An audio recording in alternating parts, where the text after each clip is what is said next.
Hey, it's Chris, and welcome to part 2. It's actually been about 10 minutes since I recorded the last video, and I just wanted to kind of show you where we're at. So one thing you want to keep in mind is Bing and ClickMagick will probably never match up, meaning Bing is usually delayed in their reporting as to what it will show you. So I'm just going to refresh and show you. As you can see, there's absolutely no clicks or impressions yet, but ClickMagick does record in real time, so I'm just going to refresh this page. And if you remember in the last video, we had, I think, four total clicks and only 1 unique. Well, now we have 6 unique clicks and 9 total clicks. So let's go ahead and see what's going on. Obviously, some of these clicks are me, like this one right here. But we're actually getting, if you look here, we're actually getting people hitting our page. So here's what's really cool. We can see what people are searching to find us. So they typed in online jobs plus work home, home work plus careers. So the plus would just be a space. So free home job online work. So people search some weird stuff. Best work home jobs, assembly work home job. As you can see, we've had no conversions yet because if I go over to max bounty, I only had the original 250 that was in there. So there hasn't been any actions. So clearly I need to let this run to gather more data to see where my profitable keywords are coming from. Usually you're going to be collecting data for about 1 to 3 days. Sometimes you get all the data that you need soon and then you can start scaling up. So we're going to just pretend, that we already have all the data that we need. And so what I'm going to do is we're going to work with ad groups. So you have all these keywords, and let's just say it's been 3 days and you know what your winners are. You can create a new ad group doing what I would start with is phrase first. You're going to do phrase keyword winners. This is how you start scaling and optimizing your campaigns. So if you can see that this would, let's just say this keyword was giving you actions, this keyword was converting best work home jobs, you can then start putting all your keywords over here, best work home jobs, ad, and then instead of doing broad, you're now going to go to phrase, and you're going to remove this as broad. And since you know this keyword converts, you can probably increase your bid on it a little bit. So maybe you're like, hey, this keyword is worth more to me. Let's just say we do 31 cents on it. Okay, so we originally started at 27. You can start increasing your bids on these winning keywords. And if the ad title was converting for you, just go over here. Let's see here, 155. This is the ad ID, which is also cool because you can see which ad IDs are getting a lot of clicks. It looks like the one that's getting the most clicks is the 155-644-8670. I'm going to show you where you find that information. So let's just say, okay, we're putting basically all we're doing is we're putting all our keywords that are converting into one group. So we'll do number 1, work from home job, and then you just copy the same one over. So let's actually go back over to our original ad group. I'm going to open that link in a new tab and just show you guys. You're going to have to let your campaign run a lot longer. Like I said, this was only running for 10 minutes. Okay, those numbers are ad IDs, and I'm going to show you how you read those. So we're going to go up to our ad that we originally started. Go to ads. I'll show you where this number ID is coming from. Okay, I'm going to zoom in so you can see this. Hopefully you guys can see this. Ad ID.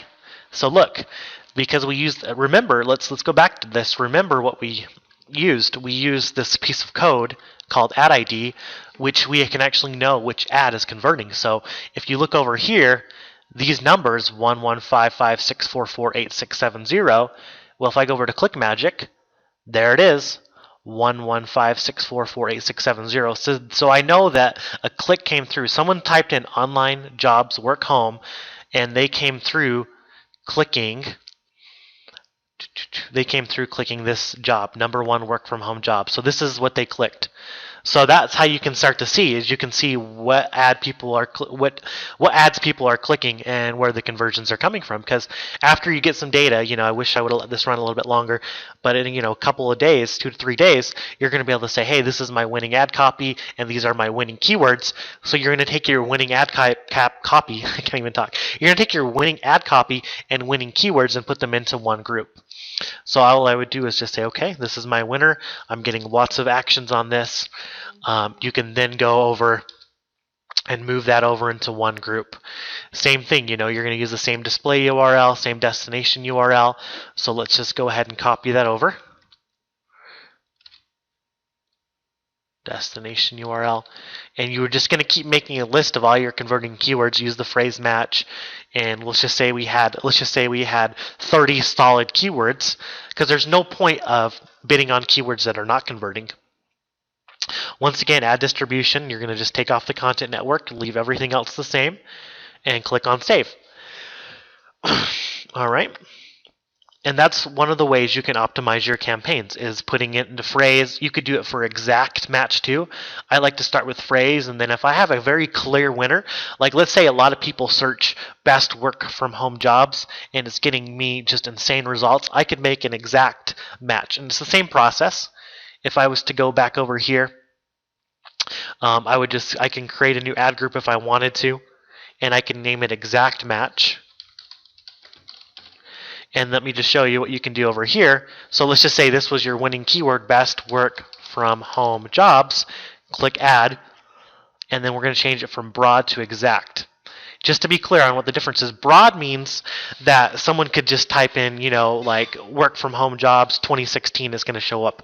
Phrase means that someone could type in best work from home jobs in Texas, and your ad is still going to show up because it was part of the phrase. Exact means they have to type exactly just like it looks. So they'd have to type in best work from home jobs.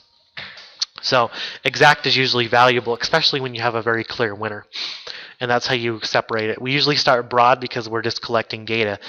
In the beginning of any type of campaign, all you're doing is buying data. You're trying to see, okay, where's my traffic coming from? Which keywords are coming in? I just want to buy all the data. And then once you have the data, and we have all this great information here. In fact, let's just refresh since that campaign is running. Let's see if there's clicks still rolling in. There is. Now I'm up to 8 unique clicks. No actions yet. That's okay. That's pretty normal. You're just buying data. It looks like home plus work plus careers is getting 2 unique clicks. And this is going to keep stacking up. You're going to see this list get very, very, very, very large as time goes by. Alrighty. And then let's go back over to Bing ads, and that's kind of how you're going to scale up your campaigns as far as tweaking them. Another thing you can do, let's go back to our campaigns over here. I want to talk a little bit about negative keywords. So negative keywords are going to be very, very beneficial to you, and I'm going to show you how to do those. If you go to keywords and you go over here to this little area,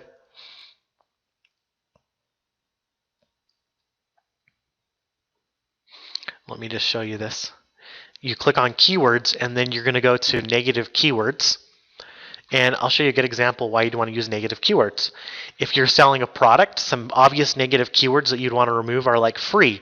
If you don't want your ad to show up for people that type free, you can put that in your negative keyword list.